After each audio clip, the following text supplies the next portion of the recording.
नमस्कार Manorama education channel ले आपण समस्त को स्वागत। आज आम सप्तम श्रेणी साहित्य धारा बहिर पाठ 13 थिबा काठरू भात घासरू दूध वायु चीनी विषयटीर 3 नंबर जो सरलार्थ गुड़िक अच्छी से सरलार्थ गुड़िक आलोचना करवा। यही सरलार्थ गुड़ी को कमेंट माध्यम जन अपलोड करने तो ता सहित आउ कि परीक्षा उपयोगी प्रश्नोत्तर आलोचना करवा। भिडियोटी भल लगे लाइक टी निश्चय करदे। प्रथम कर आम चैनल लगुले सब्सक्राइब करने को जमा भूलें नहीं।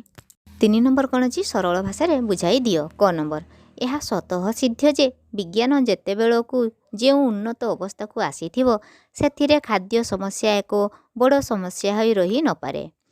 यार उत्तर कौन लेवाना यह डट डट पारे। संक्षिप्त गद्यांशटी डॉक्टर गोकुलानंद महापात्र रचित काठरू भात घासरू दूध वायु चीनी शीर्षक प्रबंधरू आनीत। यही प्रसंग में भविष्य में विज्ञानर उन्नत खाद्य समस्या समाधान में सहायक हेब बोली लेखक वर्णना करिसेंती। जनसंख्या वृद्धि हेतु खाद्य समस्या भविष्यर एक बड़ समस्या। बुझिल तो पिला माने जनसंख्या जेते बढ़िबो खाद्यर समस्या मध्य हेबो।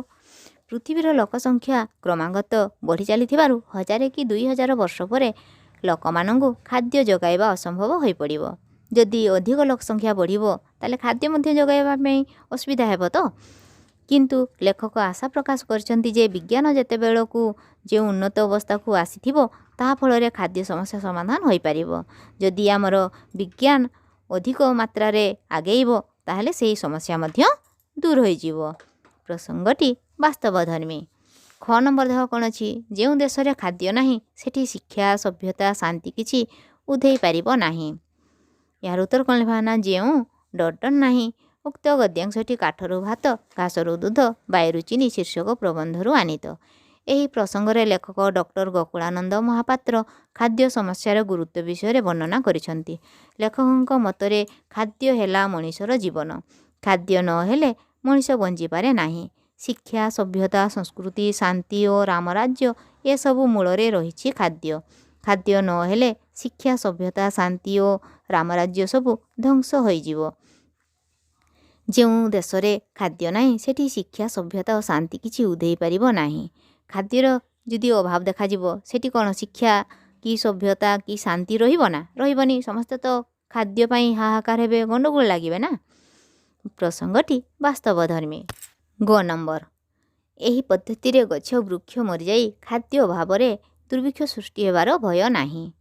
यार उत्तर कौन लेखा यही डटर नाही। संक्षिप्त गद्यांशटी काठरू भात घासरू दूध वायु चीनी शीर्षक प्रबंधरू आनीत। यही प्रसंग में लेखक डॉक्टर गोकुलानंद महापात्र कृत्रिम खाद्य सृष्टि हेतु दुर्भिक्ष हेब नाही बोली वर्णना करिसेंती। लेखकों मतरे काठ गछ बणबुदा आदि जनजात पदार्थ को जो कलर गोटे पाखरे भर्ती करी आर पाखरु अटा मैदा सुजी चीनी चाउल इत्यादि पाई हेबो। तेणु गछ वृक्ष मरी जाई खाद्य अभाव आ दुर्भिक्ष हेबार भय रहिबो नाही।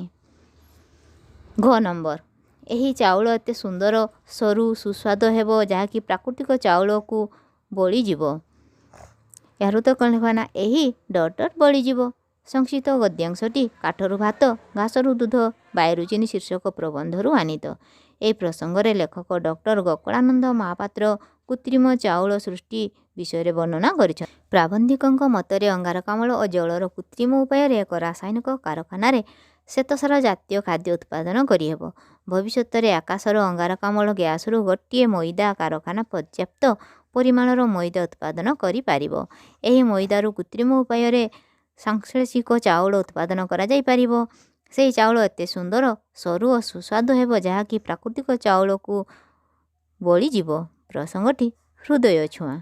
वर्तमान शॉर्ट क्वेश्चन किसी आलोचना करिया। 1 नंबर देह कौन अच्छी केतेबेले मनीष हिताहित ज्ञान शून्य हेबो। मनीष खाइबाकु न पाइले हिताहित ज्ञान शून्य हेबो। 2 नंबर देख 1000 कि 2000 वर्ष पर कौन हेबो। 1000 कि 2 वर्ष पर एमिति अवस्था आसीबो जे लोकमानकु खाद्य जगाइबा असंभव हो पड़िबो। 3 नंबर पुष्टिसार जातीय खाद्य आमको किए जगाउची। रबी फसल गोपालन मत्स्य उत्पादन कुकुड़ा पालन आदि आमको पुष्टिसार जातीय खाद्य जगाउची। 4 नंबर देख केतेबेले शिक्षा सभ्यता और संस्कृति पानी फटका भली मिलई जाई थाए। ଖାଦ୍ୟ ଅଭାବ ହେଲେ ମଣିଷ ହିତାହିତ ଜ୍ଞାନ ଶୂନ୍ୟ ହୁଏ। ତେଣୁ ଶିକ୍ଷା, ସଭ୍ୟତା ଓ ସଂସ୍କୃତି ପାଣି ଫଟକା ଭଳି ମିଳେଇ ଯାଏ। 5 ନମ୍ବର, ଶ୍ଵେତସାର ଆମକୁ କେଉଁଥିରୁ ମିଳେ? ଧାନ, ଗହମ, ବାଜରା, ମାଣ୍ଡିଆ ଓ ଆଳୁ ଇତ୍ୟାଦିରୁ ଆମକୁ ଶ୍ଵେତସାର ମିଳେ। 6 ନମ୍ବର ଦେଖ, କେଉଁଠି କିଛି ଉଧେଇ ପାରିବନି? ଏହାର ଉତ୍ତର କ'ଣ ହେବ ନା, ଯେଉଁ ଦେଶରେ ଖାଦ୍ୟ ନାହିଁ ସେଠି ଶିକ୍ଷା, ସଭ୍ୟତା ଓ ଶାନ୍ତି କିଛି ଉଧେଇ ପାରିବନି। ଧନ୍ୟବାଦ।